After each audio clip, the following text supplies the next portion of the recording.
Shalom Rastafari, Assalamu alaikum, peace to the kings and the queens of the earth. How's everybody doing this Wednesday, this hump day? Again, just want to give a big shout out to everybody who's been supporting, who has sent me DMs, who has sent me love, who has sent me articles to talk about or ideas to talk about. I really appreciate that. And also just asking me questions about certain things. And I really do appreciate that from the heart. Today, I wanted to get into something that has been reported about 2 days ago. And I feel that it definitely continues to need awareness. And this is an event that has happened in Jackson, Mississippi. And every time I hear about Jackson, Mississippi, unfortunately, I just know that it's going to be something with a racial undertone or some, it feels like we always step back in time to the 60s or the civil rights or Jim Crow era when we go to Mississippi. I don't know if anyone's ever been through Mississippi, but there's areas where you just know you're in the South and you just know this is some country stuff going on down here. This is different. You can definitely tell it was a stronghold of racial terrorism, so to speak, and it's still continuing right now. There are discovered 215 bodies found in unmarked graves behind a Jackson, Mississippi jail. I'm going to say it one more time. 215 bodies found in unmarked graves behind Jackson's Mississippi jail. When they have, first of all, they were completely put in a situation where these things were pretty unmarked, and they were only identified with numbers and a rod, and these are shallow graves, so shallow that the buzzards or the vultures were always circling that area. So this was some really, really unclassy, hidden shit that I have no clue why someone would do this. This is 2024. This is a situation where things are going to get found pretty quickly. You can't just hide it and do this backwood country stuff. But some people really don't have any sense, and that includes the police department. That includes the entire situation that's going on in Jackson, Mississippi. I don't really get it. And so when you mark down some of the stories that some of these unfortunate bodies have been attached to, there have been plenty of unalivements. There have been plenty of times when a missing person didn't know where they were at. And unfortunately, they were either, like one of them, the story was this mom was trying to find her son for almost 9 months. When she tried to call the cops, she got no help at all, which was pretty suspicious. And then she finally found out that they had reported that he had actually been hit by a police officer, taken into, put into the hospital, died, and then was at the morgue, unidentified, and then finally buried. Numerous stories that go on kind of like this, these kind of hidden things where they went missing. It feels like all of a sudden then, law enforcement or somebody's involved and they're buried. But 215, I don't really get it. I do get it. I do understand it because this is how they treat people, one, of color, but two, not everybody was, a black person or a person of color. There was definitely some Caucasians there also who were buried, and they had the same similar situation as far as just maybe going out or getting into a little bit of trouble, getting sick.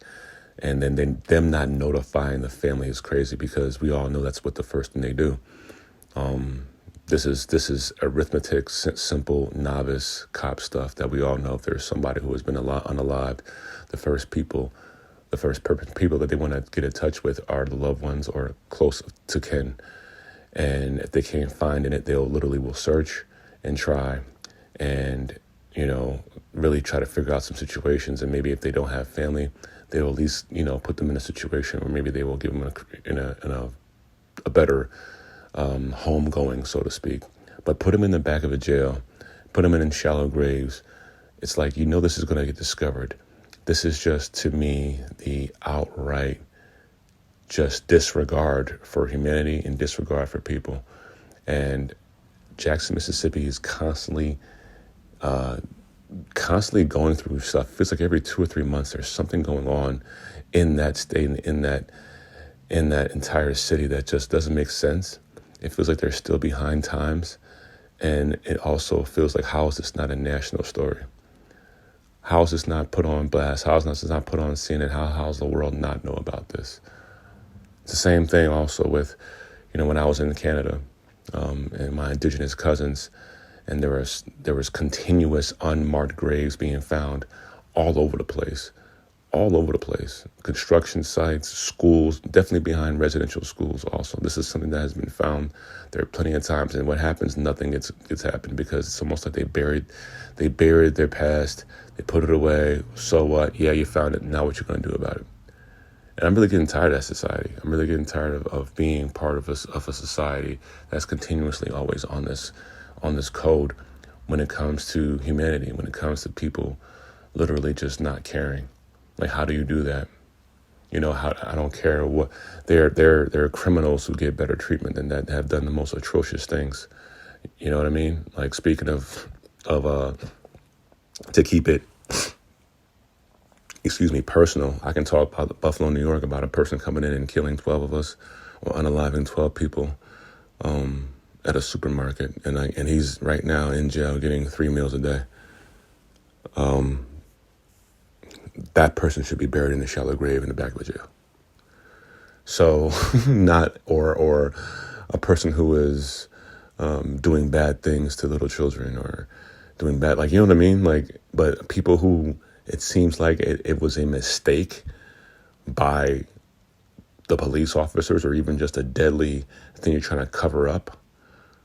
They even had numerous people who have been suspended for already doing things. The poor mother who was looking for her son, who they found out was in a shallow grave, who was hit by a police officer and then buried. Well, her other son in 2019 was unalived by a police officer as well. He was slammed on his head.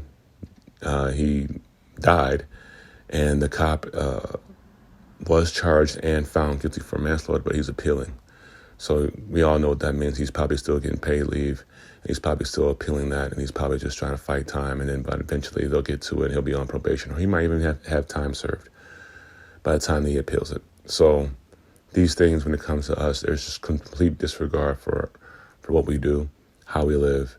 And as far as, just to me, this even goes to people of color, but it also goes to class. They wouldn't do this to anybody who had money enough to have a home going, or give them a chance, give these people, these 215 families, never give them a chance to actually say goodbye or raise funds to have a good home going for some of their loved ones. Put them in the back of a grave, in the back of a jail, and just go on from there. Not even a deep grave, just shallow graves. Just total disrespect and disregard for humanity and for people. And it needs to be something done about it. There needs to be some serious get back. And this is why I'm tired of our nation, of how we're always focused on things on the outside when there's crazy stuff going on inside. If I'm the U.S., I'm the president, I'm the governor, I'm calling in and seeing what the hell are you doing. And you need to have this thing fixed within 24 hours, or I'm going to do it for you. It's, whatever. So shout out to everybody, man. I hope you enjoy the talk. Let me know if you have any questions, or let me know if you want to talk about anything else. I'm getting more consistent with these things, trying to drop more content, and definitely trying to do more advocate work while I'm talking. So I'm not just talking all day. I'm actually getting outside and trying to do some things and doing some work. So I hope that motivates some of y'all who are listening, who may be listening, who might have actually listened, who don't listen. Maybe you listen to this one clip and it motivates you to get outside, because that's what I'm doing. Shout out to y'all. My love.